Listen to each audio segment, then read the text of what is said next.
Good day everyone!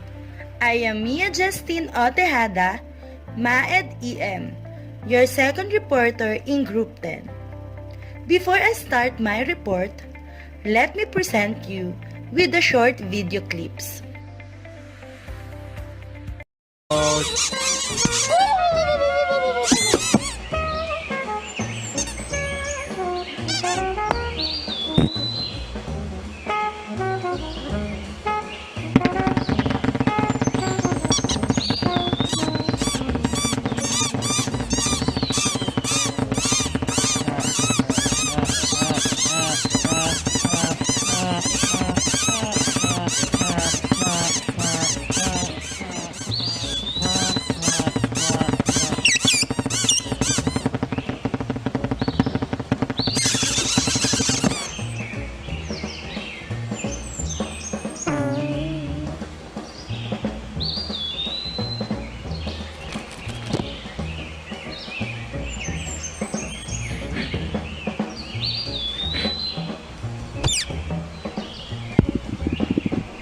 Huh? There you go.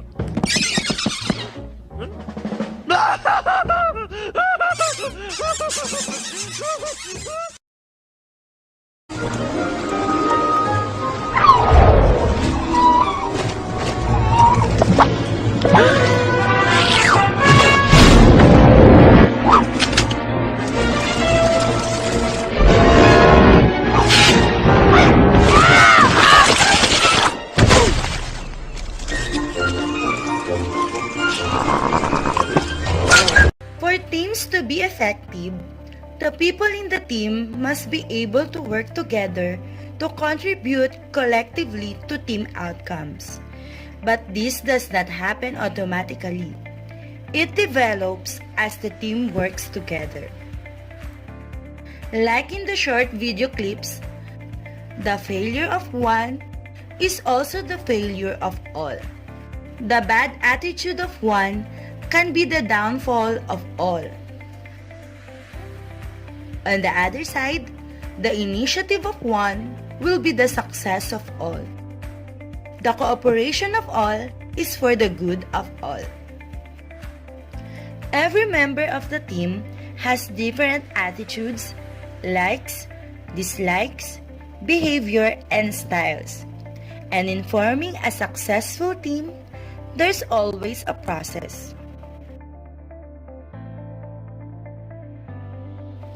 You have probably had an experience when you have been put on a team to work on a school assignment or project. When your team first gets together, you likely sit around and look at each other, not knowing how to begin. Initially, you are not a team. You were just individuals assigned to work together. Over time, you get to know each other. You can now communicate with them, to know what to expect from each other, to know how to divide the labor and assign tasks, and to know how you will coordinate your work. You can now easily express yourself to them. You can now give your insights and ideas, contribute to your talent and skills. You are now comfortable to work with them. You have gained their trust and your trust too. Through this process, you begin to operate as a team instead of a collection of individuals. It is also important to understand that individuals bring their own personality styles to the team. That is, different people react to and engage in the team experience in different ways. In 1990, author and consultant Glenn M. Parker works with organizations to create and sustain high-performing teams, effective team players, and team-based systems. He have a research indicated that there are 4 primary styles of team players. How do team players with different backgrounds, personalities, strengths, and weaknesses form a team? How does the group keep its focus on the goal despite individuals' negative behavior? This vote represents nothing less than a new corporate identity. Collaborator focuses on the big picture, but may resist dealing with specifics. Also, helping the team keep the longer-term goal in mind, goal-directed team member, flexible and open to new ideas, willing to pitch in and work outside of defined role, able to share the limelight with other team members, and people describe you as forward-looking, goal-directed, accommodating, flexible, and imaginative. Further along in deciding the specifics than we were yesterday. Contributor is the task team. Contributor also appreciates the details, enjoys providing team with good technical information and data, pushes the team to set high performance standards. Most people see you as dependable.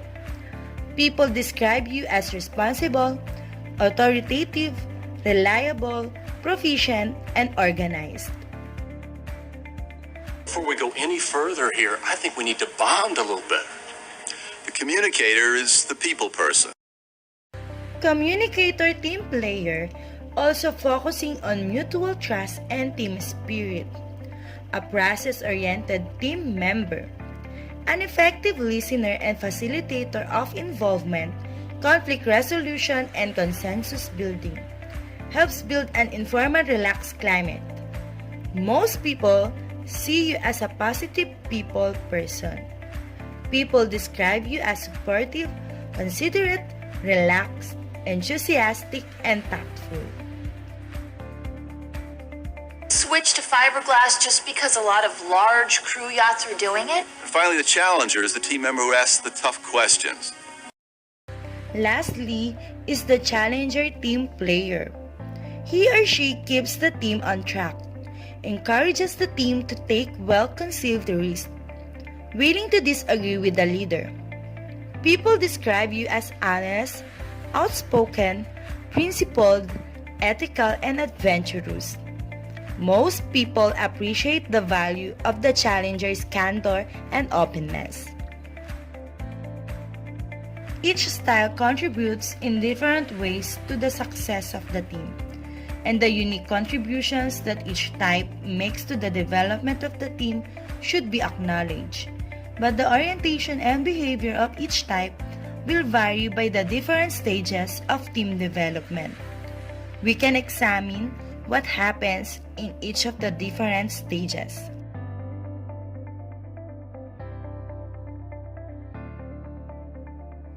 This process of learning to work together effectively is known as team development.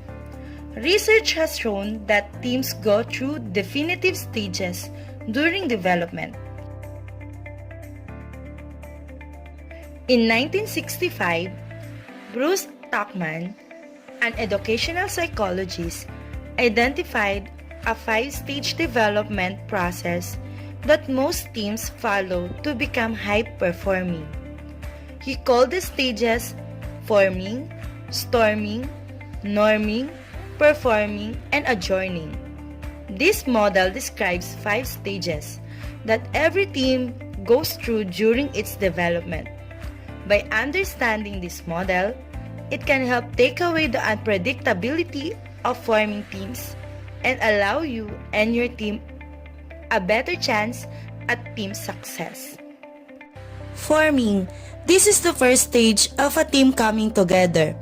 A group of people have come together to accomplish a shared purpose, and the results can be unpredictable. At the beginning, anxiety is high.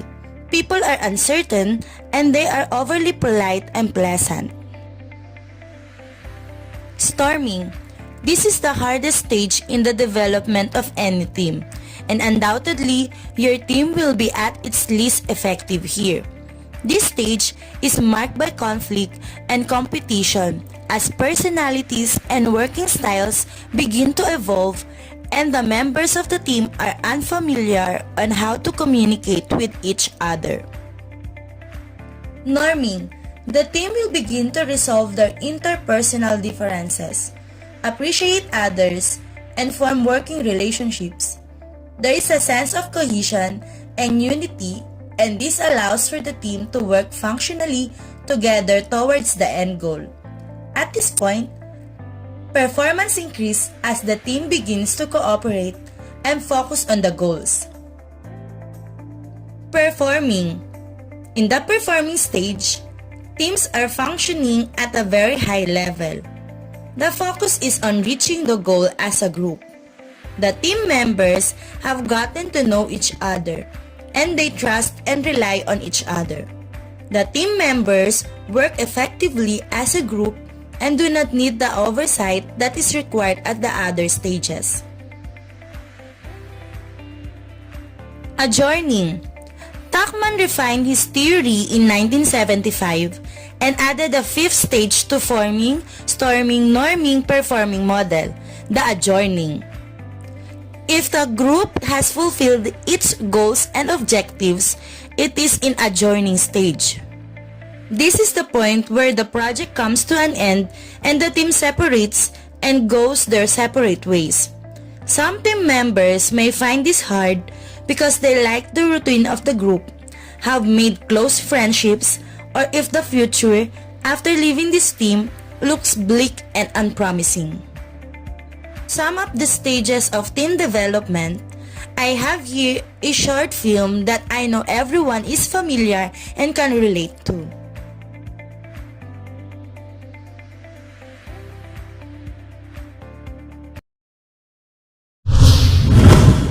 Director Fury, I think it's time. Mr. Stark, you become part of a bigger universe. You just don't know it. I'm here to talk to you about the Avenger Initiative. As far as I'm concerned, that man's whole body is property of the U.S. Army. Sir, we found it. Name? He said it was Thor? Where did he come from? You're aware that we've got an infantry weapons development program. Well, in WW2, they initiated a sub-program.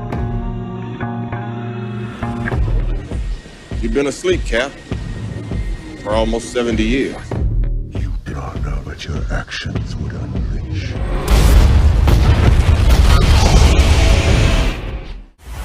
We need a team. What if I say no? I'll persuade you.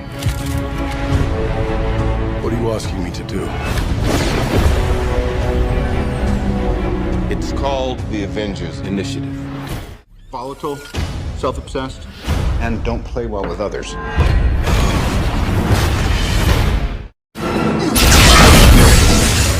We're not a team. We're a time bomb. I think they need a timeout.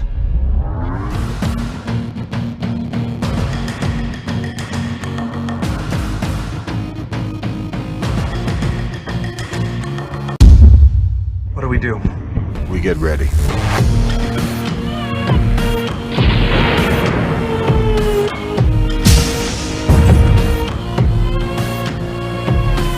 No offense, but I don't play well with others.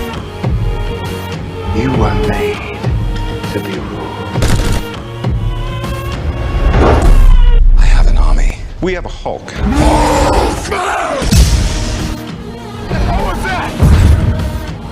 I have no plans to die today. You don't have to do this alone. In the end, It'll be every man for himself.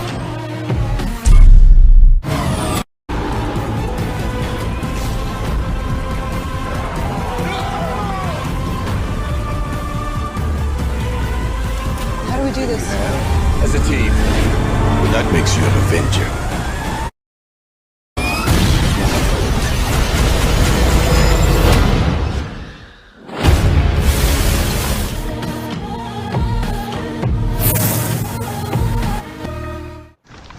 You ever tried shawarma? There's a shawarma joint about 2 blocks from here. I don't know what it is, but I want to try. Can you name the movie? Yes, it is The Avengers. I searched for a video that everyone can relate and appreciate. This is the best example of a team and the stages of how the team developed. That everyone was once an individual, being in storming or fighting between their own differences, then finally accepted each other and became a team. They all performed their mission and later on achieved their goal or success. It is funny that the way they celebrate their victory is just eating chicken shawarma. Well, we have our own way of celebrating success and that makes them satisfied. Now, let's proceed to another topic. But before that, I have a picture here. What do you see in the picture? Yes, they are two workmates. They are shaking hands and seems like they are on good terms. Maybe they are friends in their workplace. I have another picture.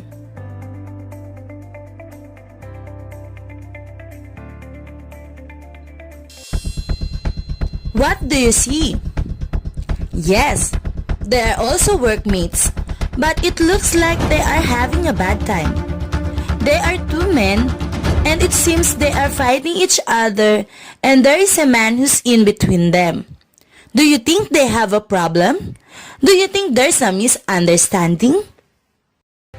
So the next topic is about team conflict.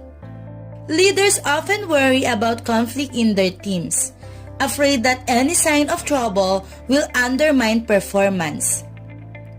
What few people seem to realize is that even the most effective teams will feel conflict-prone at times, and there are good reasons for this. The type of conflict teams encounter is partly determined by their stage of development. In the very early stages, conflict may be low and build up as roles and norms are developed. Jen and Mannix found that high-performing teams have a low level of task conflict at the beginning and end, with a moderate level of conflict in the middle. The creativity and performance of teams depends on some level of healthy conflict. The teams composed of high-performing individuals are naturally subject to contradictory tensions, such as cooperation and rivalry, trust and vigilance. Let go of the idea that conflict is destructive. Productive tensions can improve your ideas, plans, and overall team performance. Discussing tensions can help team members better understand others' perspectives and realize that what feels meaningless to one person can be critical to another. Mark Deronde is a professor of organizational ethnography. According to him, tensions can be productive and help a team perform better. He provides the example of Colonel Stas Przewski, coach of a dysfunctional U.S. Army rowing team at West Point. He was faced with an ineffective and conflict-ridden crew, and he identified the root of the conflict as lack of trust for the team members' abilities. He had his rowers line up and wrestle each other in pairs. The exercise, although very risky as it could have caused serious injury, made each teammate realize just how physically strong and how competitive they all were. The team was able to regain the trust they needed for success.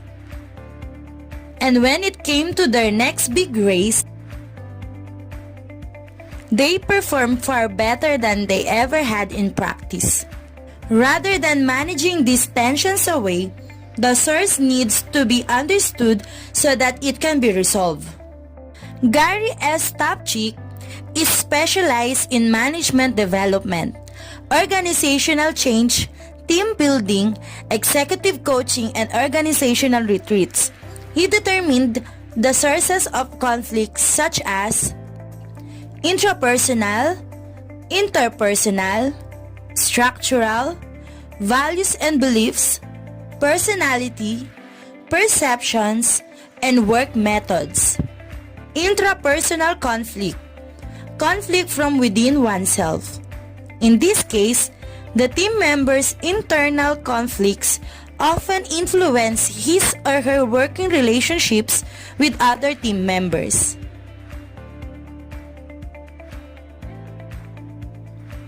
For example, consider the young employee who does not feel that she is in the right profession and participates without interest in the team assignments. Intrapersonal conflict is the part of human life. At every point, humans face intrapersonal conflicts between should and wants. Conflict arises when any kind of decision needs to be taken, be it important or unimportant. Simple decisions like buying a car or complex decisions like marriage or money. Every time a decision needs to be taken, should and want weigh on us, based on which we take decisions. Interpersonal conflict. Conflicts that occur between two or more people on the team. Intragroup conflict can also occur when team members have differences in communication styles and personalities. For example, consider a team of 6 where 5 of the 6 team members work hard to collect data for their assigned project by conducting interviews. Yet, one fails to do any of the interviews assigned, reducing the sample size considerably.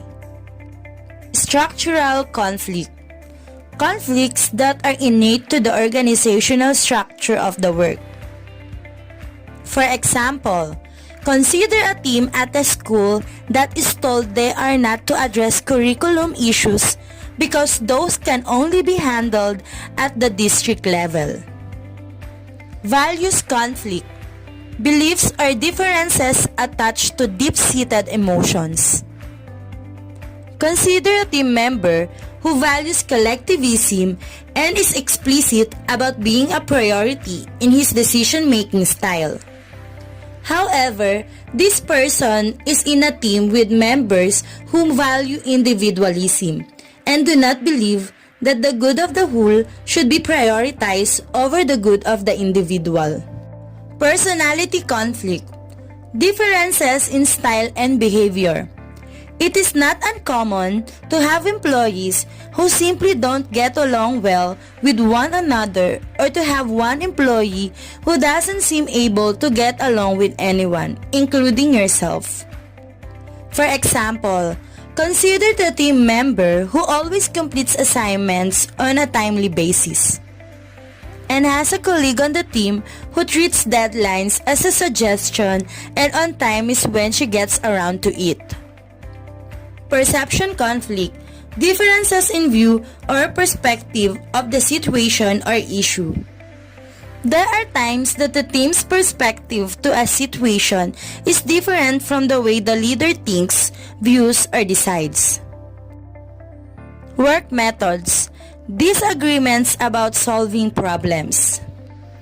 For example, consider the team member who believes the best solution to the problem will require a systematic evaluation.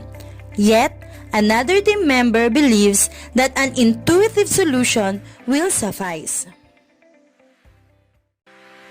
According to Topchick, solutions to conflict include creative collaboration. This makes all parties involved in the dispute feel valued and understood. Another is giving in. Let individuals express their feelings. Let's give them time and chance to tell what they feel and also their ideas for the solution of the conflict. Next is controlling. It will be easier to get to a positive resolution if everyone can control ourselves and be open to ideas. Workable compromise also solve conflicts. Can help both parties feel satisfied that they have reached an acceptable solution. And lastly is avoiding. Avoid negative conflict that's destructive and disruptive. ignore or sidestep the conflict, hoping it will resolve itself or dissipate. All are valuable and can be highly effective, depending on the situation. To become more comfortable with the team conflict, leaders and managers need to be creative in engaging team members and recognize that what feels dysfunctional may actually improve effectiveness. As we increase the use of teams in work environments, we must create an ethical culture of trust and teamwork. What Adler, Heckscher, and Prusak have referred to as a collaborative community. In these communities, people are encouraged to continually apply their unique talents to group projects and to become motivated by collective mission, not just personal gain or the intrinsic pleasures of autonomous creativity. These authors have found effective use of collaborative communities in organizations such as IBM, NASA, Citibank, and Kaiser Permanente, and have identified what they referred to as 4 new organizational efforts. Define and build a shared purpose through trust and organizational cohesion. Adler, Heckscher, and Prusak provided the example of asking managers why they work on a given project. They did not answer, because that's my job, or that's where the money is. They talked instead about how the project would advance the shared purpose. Cultivate an ethic of contribution, which means going beyond one's formal responsibilities to solve broader problems, not just apply greater effort or do a good job. Develop scalable processes for coordinating people's efforts. Interdependent process management needs to be explicit, flexible, and interactive. Create an infrastructure that values and rewards collaboration. If work is organized in teams and workers increasingly serve on more than one team, the need for a new type of authority structure arises, one that involves overlapping sphere of influence. Developing an inclusive, collaborative, ethical community is a long-term investment, yet it provides opportunity to be innovative and efficient, agile and scalable, all of which are necessary in a service and knowledge-based economy. For today's workplace, organizations need employees who are ethical and equipped to adapt. Those that are collaborative, communicative, creative, and flexible. Before I end my presentation, I want to leave you with a quote. Coming together is a beginning. Keeping together is progress. Working together is success. By Henry Ford. Everything is in process and in progress. 2 heads will always be better than one. Without teamwork, nothing is possible. Moreover, if any organization lacks teamwork, then it will hamper its success. Thus, the organization will fall. Success will always be around to the people whose unity is strongly binded. And that ends my report. Thank you for watching and listening. God bless us.